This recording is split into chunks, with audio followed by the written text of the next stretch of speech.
Well, howdy folks, Hellcracks here, and welcome to episode 101. Yes, it's 101 episodes.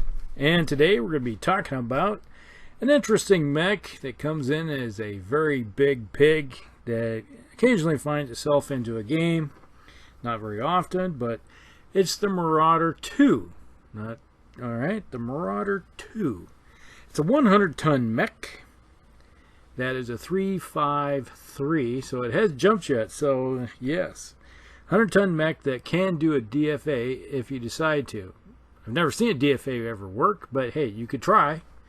Your luck might be better than mine, or I've seen better than for others. Now, the Marauder II is an interesting mech. It showed up with this group of guys and gals that show up early and around the 3000s, and they showed up on the peripheral areas of the inner sphere and said, hello, we're a mercenary unit and we'd like to go help out, work for House Davian.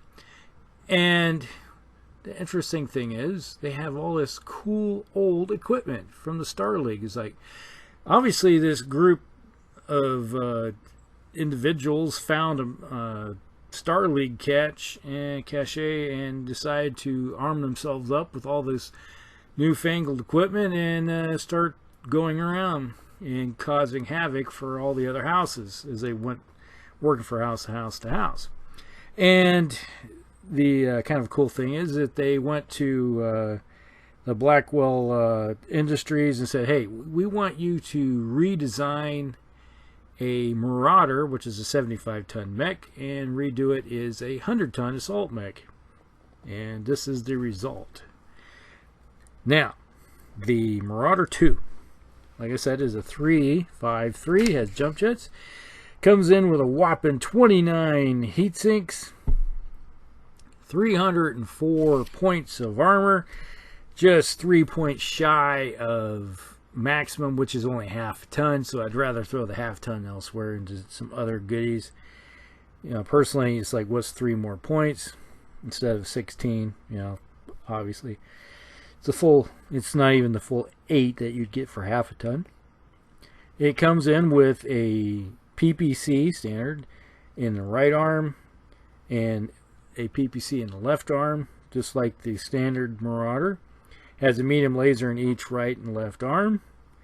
Then it has a large laser instead of the AC5 that the standard Marauder has, so that's alright. I like that. That's one thing I did say with the other Marauder. I'd rather dump off the AC5 and put a large laser on it and then use that extra tonnage for either more armor and a couple more medium lasers and stuff. So arm that thing to the teeth. And it has 3 jump jets in the center torso, right and left leg. Alright, so this thing can get up and go. Now, the one thing I like about it is that it can do all the things that you normally do with it, like the standard Marauder. It's a little slower, so it's not as maneuverable, so yeah, it would fit right into a Steiner Scout Lance, which, you know, it's an assault mech, you know, it's 100 tons. Yeah, I expect it to be a 3.5. Throw some jump jets on that thing, and now you got something that can go over top of woods, get into a city fight, get over some shorter buildings. They're level 3 or less. You know, what's not to like? You know, that's one thing you can do with it, and you get out there and you can motor around fairly decently. So if you come up on a wood hex, that might take you 2 turns to get across or run through. You can just spend 1 turn and just jump over it and just keep motoring on. So that's what I like about those jump jets on that it is found on the 100-tonner here, or even a lot of heavies and other assaults. You know, if you have some jump jets, if you're a slower mech, it does help out in some cases, so you could displace, maneuver around a little bit, heck, even get around, jump behind. You know, there's nothing like seeing a heavy or an assault that has jump jets and jump in behind somebody and unleash on their rear arc and then give them a swift kick in the behind. because mostly you're going to have all kinds of weapons in the assault mechs anyway that have weapons in their arms, so you're not going to be punching. You're going to just give a nice little kick. All right, that's typically how in most cases. Now, I look at this mech and with a couple PPCs like they are and a large laser, you can fire both PPCs and the large laser for 28 heat. The only thing you have to worry about, because you got 29 heat sinks, you walk, you don't heat up. The only time you're going to have any heat is when you run, and a lot of times this is a kind of a mech you're probably and are going to park it someplace. If you find yourself some nice heavy woods or something, or partial cover that you can hide behind without having to maneuver or move, for a few turns, do so. Park yourself, turn yourself into a pillbox, and then unleash with those weapons and not worried about any heat problems. Or if you're continually marching forward, 3, trying to get that 1 modifier, because maybe you're in some open terrain or something and you don't have anything to block any shots coming at you, you'll move 3 and then be able to at least get 1 modifier and hopefully miss with something that comes your way. Now, when you get in closer, this is a little bit different. You have some choices here. You could fire both PPCs. Let's say you get a little closer and you're deciding, okay, I got those medium lasers in range, so you're within 6. You could possibly shut off the large laser in favor of 2 medium lasers, depending on your firing solution. You might want to go with the 2 medium lasers instead of a large laser, and you're not going to heat up. Or if you decide to jump behind somebody and then hit them with stuff at point blank range, you're probably better off firing the large laser, 2 medium lasers, and a PPC instead, and not worry about heating up, because obviously, with the you're going to cause extra 3 heat if you jump. It's the minimum that happens, but your odds are, if you're shooting somebody in their rear arc or you're trying to get over behind somebody, you're most likely only going to fire 1 PPC because of the minimum ranges involved with a particle cannon. So that's one thing you could look at right there. So that's an option. Now, the interesting thing is that we have a tendency to like to fire everything. Let's say you're an individual that likes to smash the firing button and cook your pilots for some reason because you are into barbecue. But you're looking at, if you fire everything, you're going to do 28 plus another 6. You're looking at 34. You're going to right off the bat, you're going up 5 without 5, 6, or 7. When you're up at getting up that range.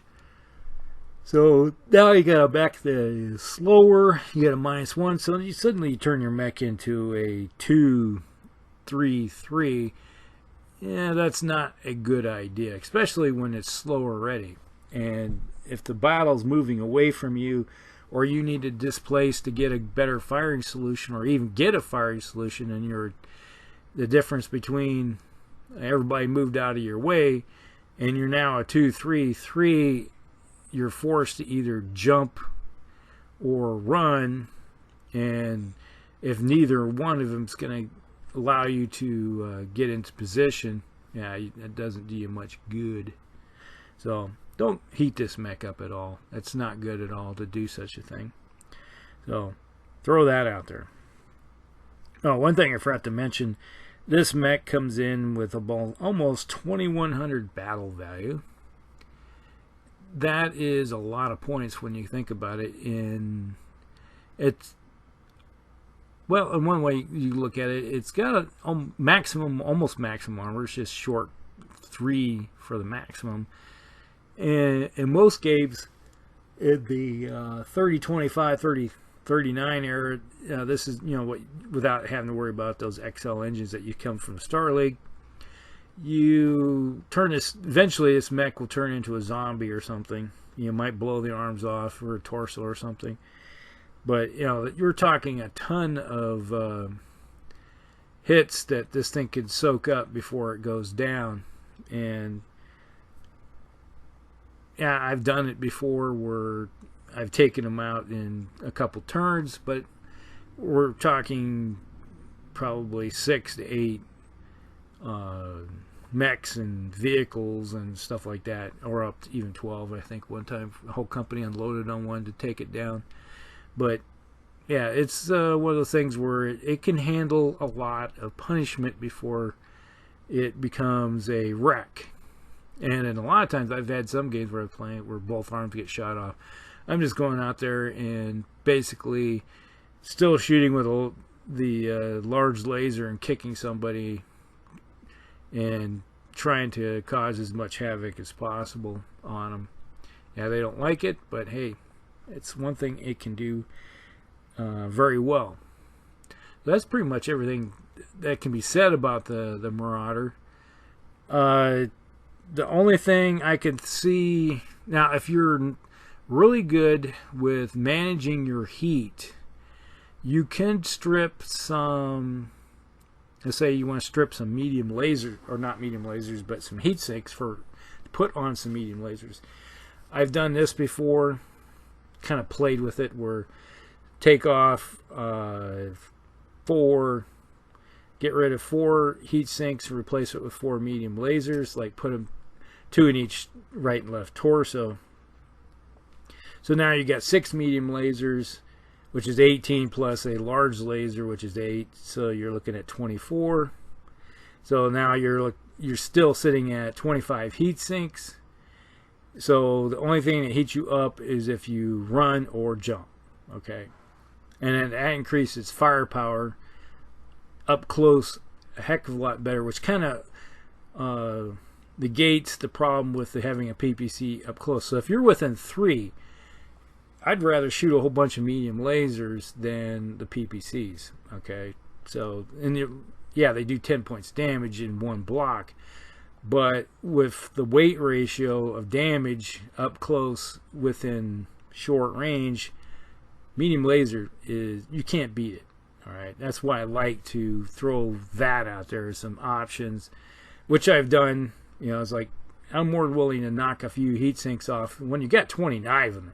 You got plenty of room to play with, and I'd rather have something that does a little bit close in support, because otherwise you look at with just 2 PPCs and a large laser, you're more or less kind of like a fire support mech in a way, direct fire support, which is how I use the Marauder a lot of times, because you have a hard time with this mech getting it in too close, because if you do, you're looking at those modifiers with the PPCs to minimum range.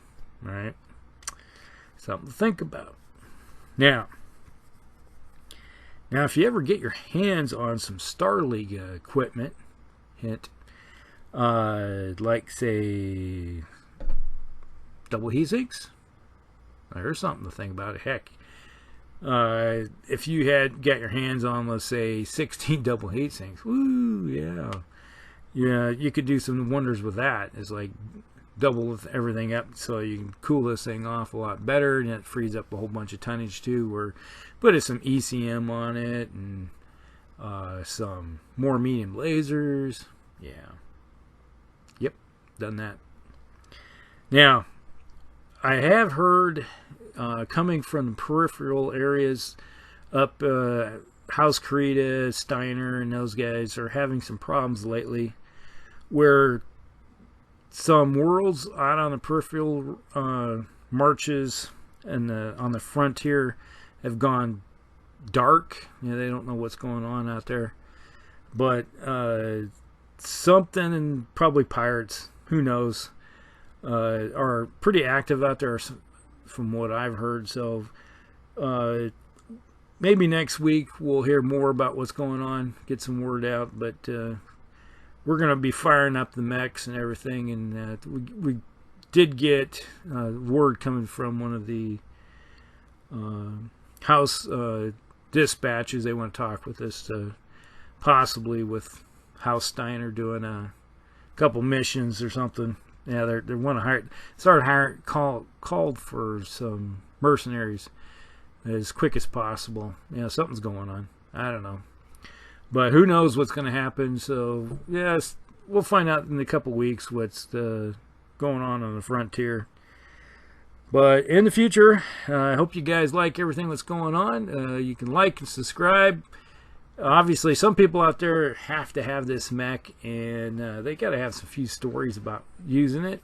Put down below. I enjoy having discussions with everybody as best I can. I answer everybody the best I can. Quick, I don't always have all the time to talk with you. I drop a few words here and there, but I'll try to reply to everybody. So like, subscribe, share it with your friends, and we will talk with you later. This is Hulkrex, and we will see you in the next one.